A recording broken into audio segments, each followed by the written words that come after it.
कहानी की शुरुआत में अमेरिका के किसी बड़े शहर में 2 जगहों पर अचानक ज़ोंबी वायरस फैलने लगता है। इसीलिए तुरंत गवर्नमेंट द्वारा 12 घंटों के अंदर ही वहां पर क्वारंटाइन कर दिया जाता है और शहर से बाहर जाने के लिए सिर्फ एक गेट होता है और उस गेट से निकलने के लिए वहां पर लोगों को चेक किया जाता है और जो लोग सही होते हैं उन्हीं को बाहर भेजा जाता है। वहां पर वायरस को फैलने से रोकने के लिए और लोगों को ज़ोंबी में बदलने से रोकने के लिए गवर्नमेंट उस क्वारंटाइन एरिया का कंट्रोल फिजा नाम के एक कॉर्पोरेट कंपनी को सौंपती है। फिजा कंपनी के लोग शहर में कैंप लगाकर लोगों को जोम्बराइज नाम के इंजेक्शन को लगाते थे, जिससे जोम्बी से अफेक्ट हुए लोग इस जोम्बी इंजेक्शन को लगाने पर जोम्बी में बदले बिना सिर्फ 1 दिन तक नॉर्मल इंसान की तरह जी सकते हैं, पर उन्हें अगले दिन किसी भी हालत में वो इंजेक्शन दोबारा लगाना पड़ता है। और तभी दिखाते हैं कि कुछ नए गुंडे बाइक में आकर लोगों को मारकर उनकी चोरी करते हैं और ज्यादा परेशानी करने लगते हैं। वहीं हमें चेस नाम के एक आदमी को दिखाया जाता है जो शहर में एक न्यूज रिपोर्टर है और उसकी कैमरा वुमेन है जो उसकी एक अच्छी गर्लफ्रेंड है। वो दोनों वहाँ के न्यूज को कवर कर रहे होते हैं और वहाँ वो दोनों क्रिस्टल से मिलते हैं। क्रिस्टल उस शहर से बाहर जाने के लिए टेस्टिंग होने वाले कैंप के बाहर रुकी होती है और उससे कोई नई खबर मिल सकती है।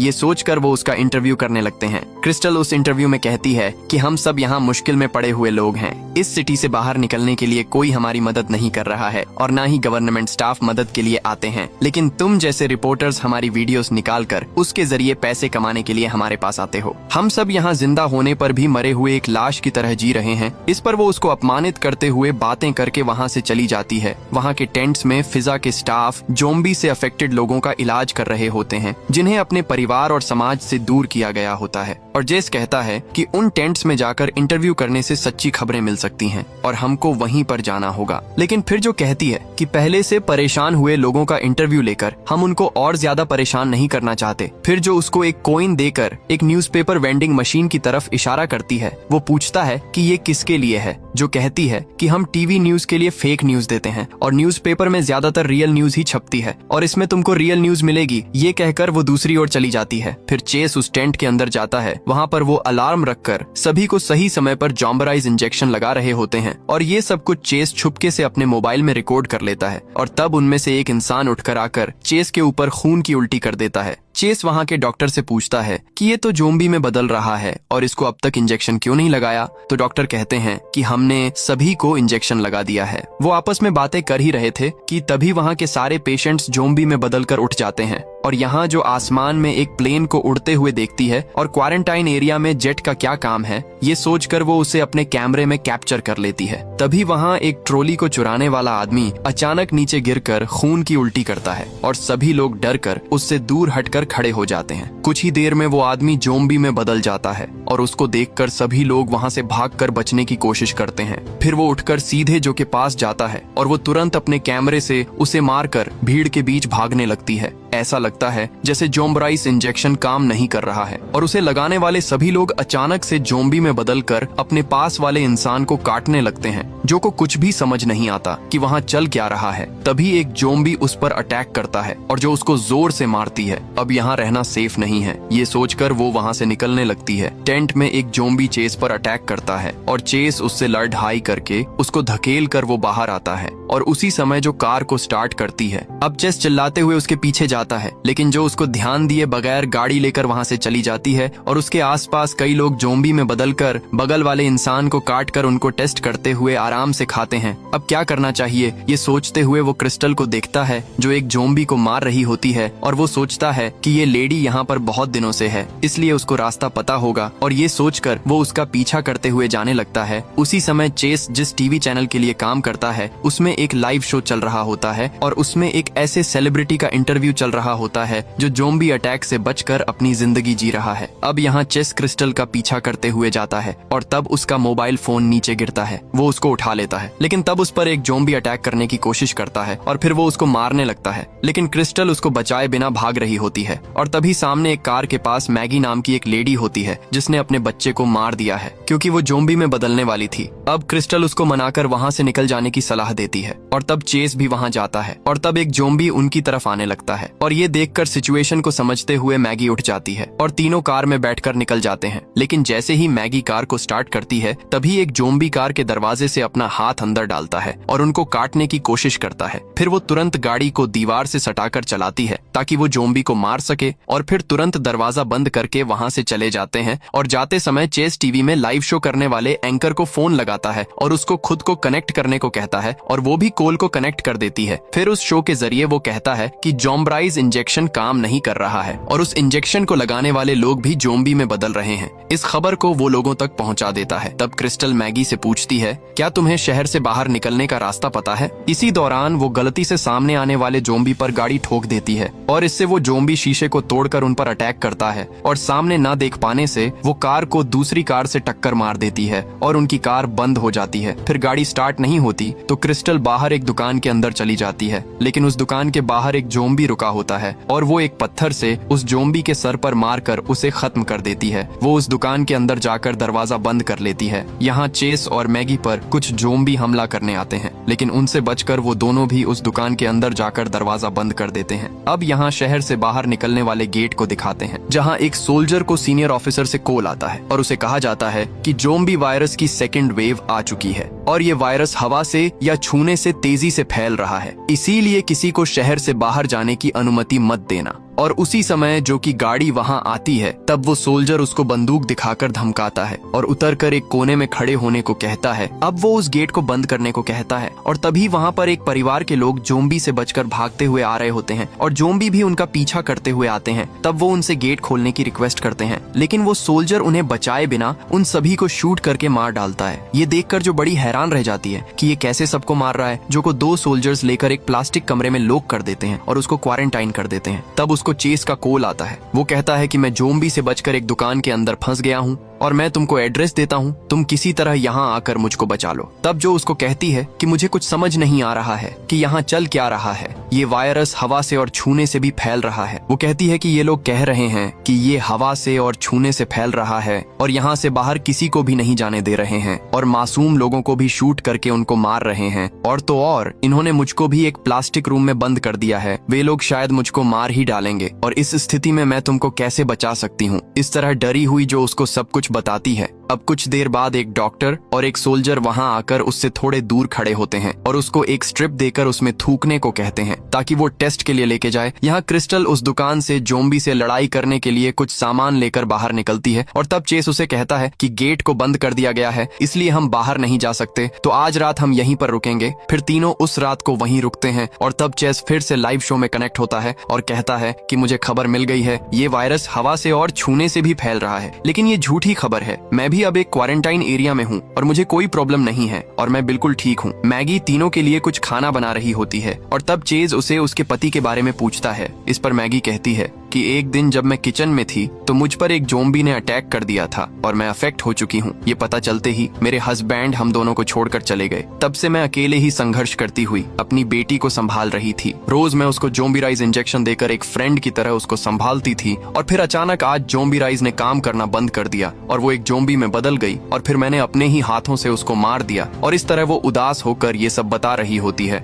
अब ये सब चेस अपने मोबाइल में रिकॉर्ड कर रहा होता है। उसी रात अलार्म की आवाज सुनकर चेस उठता है। तब क्रिस्टल खुद को ज़ॉम्बीराइज इंजेक्शन लगा रही होती है। उसके हाथ में ज़ॉम्बी बाइट के निशान होते हैं। उसको देखकर चेस एक हथौड़े को पीछे रखकर उसके पास जाता है कि अगर वो ज़ॉम्बी बन गई तो मैं उसको मार डालूंगा, लेकिन क्रिस्टल ज़ॉम्बी में बदले बिना बिल्कुल नॉर्मल नजर आती है। और तब तुरंत चेस जो को कॉल करके कहता है कि यहाँ मेरे साथ आने वाली एक लेडी ने ज़ॉम्बीराइज इंजेक्शन लगाया है और वो इंजेक्शन उस पर काम भी कर रहा है। इस पर जो कहती है कि शायद वो किसी और दवा का हो सकता है या फिर वो लड़की में कुछ इम्यूनिटी हो सकती है, तुम उसे फॉलो करते रहो। ये कहकर वो फोन काट देती है। अब अगले दिन सुबह होते ही डॉक्टर नोटन जो से कहते हैं कि तुम्हें कोई सिम्टम्स नहीं है, तुम बिल्कुल सेफ हो और तुम यहाँ से जा सकती हो। अब वो कार की चाबी लेकर वहाँ से चली जाती है। फिर जो नोटन से कहती है कि मेरा एक फ्रेंड क्वारंटाइन एरिया में फंस गया है और उसके साथ रहने वाली एक लेडी ज़ॉम्बीराइज इंजेक्शन लगाकर बिल्कुल ठीक है, आप वहाँ एक हेलीकॉप्टर को भेजकर उसे यहाँ लेकर चेक करिए। इस तरह वो उससे हेल्प मांगती है। इस पर नोटन कहता है कि मैं इस मामले में कोई हेल्प नहीं कर सकता। अब तो ज़ॉम्बीराइज इंजेक्शन के काम ना करने की वजह से गवर्नमेंट हमारी बातों को बिल्कुल भी नहीं मान रही है। तुम जो कह रही हो ये बात सच है,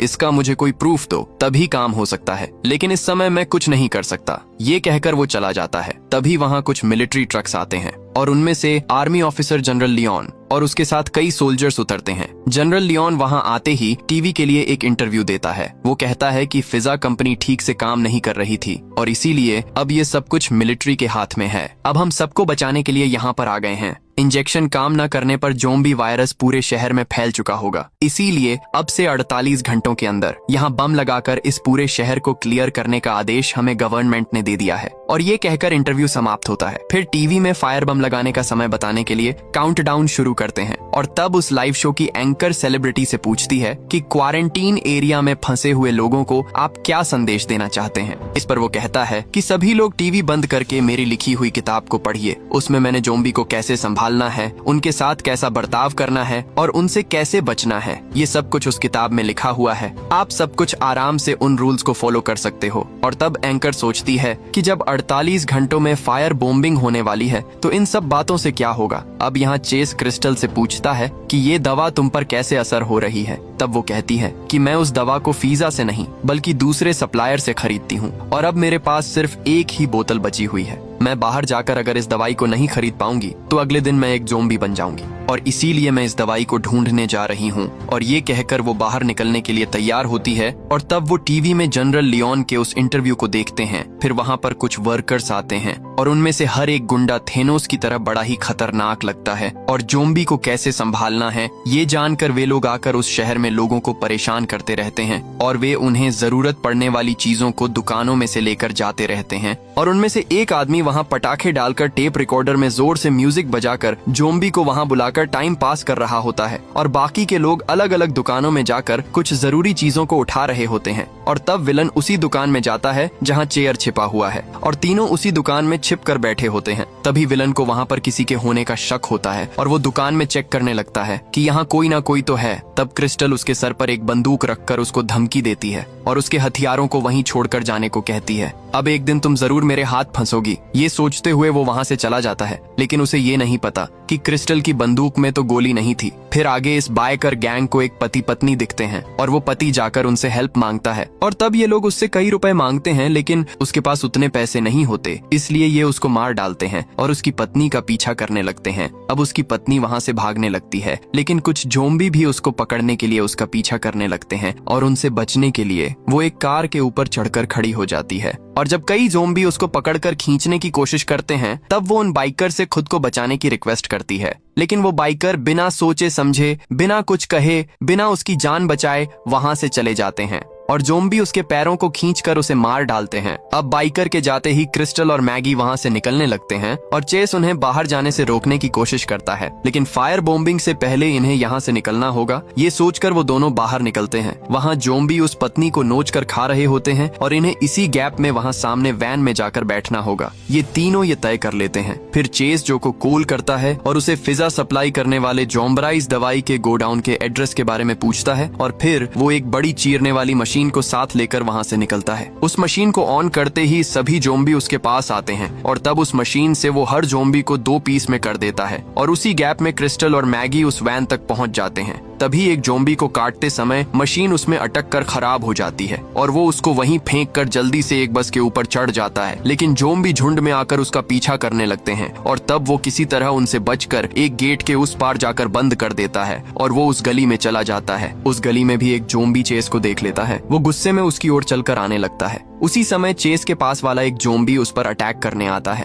वो ज़ोंबी पहले एक पुलिस थी और चेस उसी की बंदूक निकालकर उससे लड़ाई करके उसके सर पर शूट कर देता है। उसी समय दूसरा ज़ोंबी उसके पास आकर कुल्हाड़ी से उसको मारने की कोशिश करता है लेकिन वो बाल बाल बच जाता है। वो उस पर गिरकर उसको काटने की कोशिश तो करता है और उसी समय गेट खुल गया था जिससे सभी ज़ोंबी अंदर आने लगते हैं। अब चेस को लगता है कि उसका खेल खत्म होने वाला है। तभी वो वैन आ जाती है और उस ज़ोंबी का सर वैन में फंसकर अलग हो जाता है और चेस जल्दी से उठकर वैन में चढ़ जाता है। अब तीनों वहाँ से आराम से निकलते हैं। यहाँ दिखाते हैं कि जो नोटन से हेल्प मांगते हुए उसके कैब में जाती है और तब जनरल लियोन उसको देखकर पूछता है, तुम अब तक यहाँ क्या कर रही हो? तो वो कहती है कि वो डॉक्टर से हेल्प मांगने आई है और ये सुनते ही लियोन वहाँ से बाहर चला जाता है। फिर जो नोटन से पूछती है कि फिजा सप्लाई करने वाली दवाई की गोडाउन शहर में कहाँ पर है, क्या मुझे उनका पता मिल सकता है? क्योंकि शहर में होने वाले मेरे एक दोस्त को उसकी जरूरत है। लेकिन नोटन उसे जानकारी देने से मना कर देता है।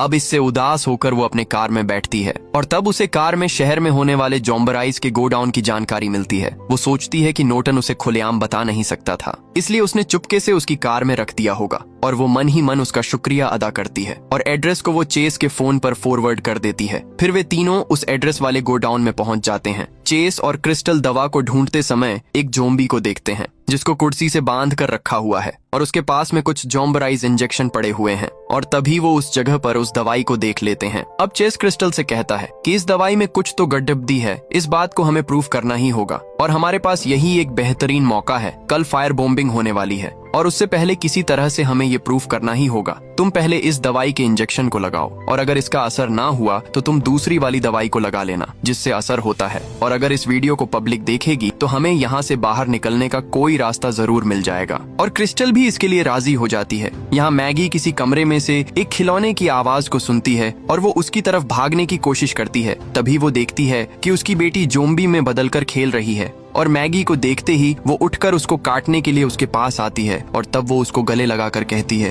कि धीरे से काटना। और उस कमरे में और भी कई जोम्बी होते हैं। अब क्योंकि मैगी ने दरवाजा खोला होता है तो वहाँ से सारे जोम्बी बाहर चले जाते हैं। यहाँ क्रिस्टल पहले फिजा के इंजेक्शन को लगाती है और वो जोम्बी में बदलने लगती है। फिर जैसे ही वो जोम्बी में बदलने वाली होती है तो वो दूसरा वाला इंजेक्शन लगा लेती है और इससे वो ठीक हो जाती है। अब ये सब चीज चेस अपने मोबाइल में रिकॉर्ड कर लेता है। तब वहाँ पर आने वाले जोम्बी को देखते ही वो दोनों वहाँ से भागने लगते हैं और तभी एक जोम्बी उसके दूसरे हाथ को काट लेता है, लेकिन इंजेक्शन लगाने की वजह से वो जोम्बी में नहीं बदलती है। फिर वो एक बाएं लखनी में जाकर फंस जाते हैं और उस जगह के नीचे काफी सारे जोम्बी होते हैं। अब दोनों ना ही वापस जा सकते हैं और ना ही नीचे कूद सकते हैं और बेचारे यहीं फंस जाते हैं। फिर चेस उस वीडियो को सोशल मीडिया पर अपलोड कर देता है और वो तुरंत वायरल हो जाती है। फिर चेस जो को कॉल करता है तब वो कहती है कि तुम्हारी वीडियो काफी वायरल हो रही है और मैं तुम्हारे लिए फिजा से बात करने जा रही हूँ। इस पर चेस कहता है कि मैं जिंदा बच पाऊंगा या नहीं मुझे ये नहीं पता क्योंकि मैं यहाँ बुरी तरह से फंस गया हूँ, लेकिन तुम जैसी एक अच्छी फ्रेंड के साथ मैं आखिरी बार बात करना चाहता हूँ।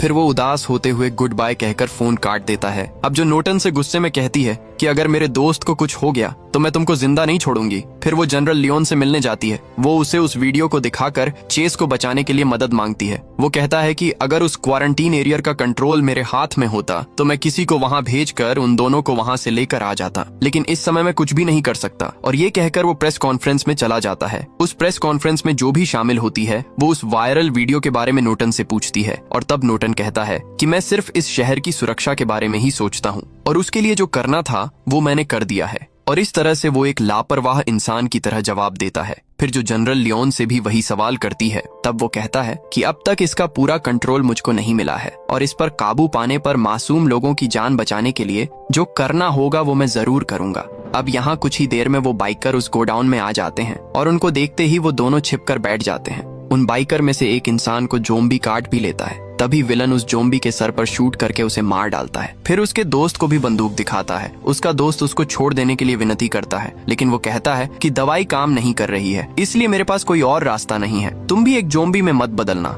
ये कहकर वो उसे शूट कर देता है। फिर वे लोग चेस और क्रिस्टल को देख लेते हैं। वे काफी जोम्बी को मारकर चेस के सर पर भी मार देते हैं और फिर वे क्रिस्टल को खींच कर ले जाते हैं। चेस जब आंखें खोलकर देखता है तब उसे खुले जीप के स्टायरिंग पर उसके हाथों को बांध कर रखा होता है और एक बाइकर उस गाड़ी के पास जोर से म्यूजिक प्ले करता है। वो ऊपर बैठकर मजे ले रहा होता है और म्यूजिक की आवाज को सुनकर जोम्बी एक एक करके बाहर आते हैं और उस पर अटैक करने के लिए उनके पास आने लगते हैं। अब चेस उस रस्सी को खोलने की कोशिश करता है लेकिन खोल नहीं पाता और वो बाइकर ये सब देखते हुए आराम से मजे ले रहा होता है। वो जब एक जोम्बी को लात मारकर भागता है जिससे गैस कंटेनर टूटकर गैस लीक होने लगती है और तब एक जोम्बी जिसके हाथ पर आग लगी हुई थी वो चेस पर अटैक करने के लिए उसके पास आने लगता है। अब वो जोम्बी अगर वहां पर आ गया तो आग लगने से गाड़ी ब्लास्ट हो जाएगी और इसके डर से चेस अपने हाथों को छुड़ाने की काफी कोशिश करता है और तभी वहाँ पर एक जोम्बी आता है जिसकी पीठ पर चाकू लगी होती है। चेस उसका इस्तेमाल करके रस्सी काट देता है और आगे वाले जोम्बी के पास आते ही चेस तुरंत उस गाड़ी से बाहर कूद जाता है। उसी समय गाड़ी भी ब्लास्ट हो जाती है और इससे वो चाकू सीधे उस बाइकर के सीने में लग जाता है जिससे वो वहीं मर जाता है। अब फायर बॉम्बिंग होने में कुछ ही घंटे बचे होते हैं और यहाँ जनरल लियोन आकर जो से कहता है कि क्वारंटीन एरिया का कंट्रोल अब फिजा कंपनी से मिलिट्री को सौंप दिया गया है और मैंने उस फिजा गोडाउन में हेलीकॉप्टर्स भेज दिए हैं, लेकिन वहाँ तुम्हारा दोस्त नहीं था, बल्कि वहाँ सिर्फ जोम्बी ही बचे थे। हमने शहर के काफी लोगों को बचा लिया है और वो सब अभी गेट से अंदर आ गए हैं, और ये सब तुम्हारी वजह से हो पाया है। और वो उसकी तारीफ करते हुए उसके दोस्त के लिए अपना गम जताकर वहाँ से चला जाता है। अब चेस वहाँ नहीं है, ये सुनकर जो बहुत ही उदास हो जाती है। तब चेस जो को कॉल करता है और इससे उत्सुक होकर जो उससे पूछती है कि अब तुम कहाँ हो, क्या वहाँ पर कोई हेलीकॉप्टर आया था, तुमने उनको नहीं देखा? वो कहता है कि यहाँ तो कोई भी हेलीकॉप्टर नहीं आया था। ये सुनकर तो जो सोचती है कि लियोन ने उससे झूठ कहा और उसे लियोन पर शक होने लगता है। वो चेस से कहती है कि यहाँ पर गेट को खोल दिया गया है, इसीलिए किसी भी तरह तुम यहाँ तक पहुँच जाओ, और तुम कौन हो ये बात किसी को मत बताना, और तुम मुझको जानते हो ये भी किसी से मत बताना। यहाँ विलन क्रिस्टल के साथ बड़ी बदतमीजी से पेश आता है। तब क्रिस्टल उससे पूछती है कि ये पूरी दुनिया जोम्बी की वजह से नष्ट हो रही है, फिर भी तुम ऐसा क्यों कर रहे हो? तब वो उसको कहता है कि जब ये दुनिया नॉर्मल थी तब किसी ने मुझसे अच्छा बिहेव नहीं किया, और यहाँ तक कि मुझे किसी ने नौकरी भी नहीं दी, लेकिन अब इस जोम्बी वाले शहर में मैं एक राजा हूँ, मैंने एक टाइम बम बनाया है। ये कहकर वो उसको बम दिखाता है और कहता है कि कुछ ही देर में मैं इसको उस गेट पर रखकर फोड़ने वाला हूँ, और फिर सारे जोम्बी को शहर से बाहर निकालकर ये पूरी दुनिया जोम्बी से इन्फेक्ट हो जाएगी, और तब मैं इस पूरी दुनिया पर राज करूंगा। ये कहते हुए वो क्रिस्टल के पास जाता है। तब वो उसकी गर्दन काट देती है और कहती है कि तुम इस जोम्बी वाले शहर के राजा हो, लेकिन मैं जोम्बी की राजा हूँ। फिर वो उस कमरे में जब बाहर भागती है तब दूसरा बाइकर उसको पकड़ लेता है और वो उसके साथ भी लड़ाई करने लगती है। तब तक वहाँ चेस भी बाइक लेकर आ जाता है और उसका पीछा करते हुए काफी जोम्बी वहाँ पर पहुँच जाते हैं। फिर वो बाइक वहीं रोककर ऊपर की तरफ जाकर क्रिस्टल की मदद करता है, और तब जोम्बी में बदली हुई मैगी उस विलन को पूरी तरह से काट डालती है, और उसी समय चेस और क्रिस्टल बाइक में बैठकर वहाँ से निकल जाते हैं। अब जब बम फटने में कुछ ही मिनट बचे होते हैं तभी यहाँ जनरल लियोन टीवी में एक इंटरव्यू देता है और कहता है कि हमारी टीम ने एक नई चिप का आविष्कार किया है। उसे इन्फेक्टेड लोगों के शरीर में डालने के बाद इन्फेक्टेड लोगों को रोज जोम्ब्राइज इंजेक्शन लगाने की जरूरत नहीं पड़ेगी, उन्हें सिर्फ साल में एक बार उस चिप को बदलना पड़ेगा।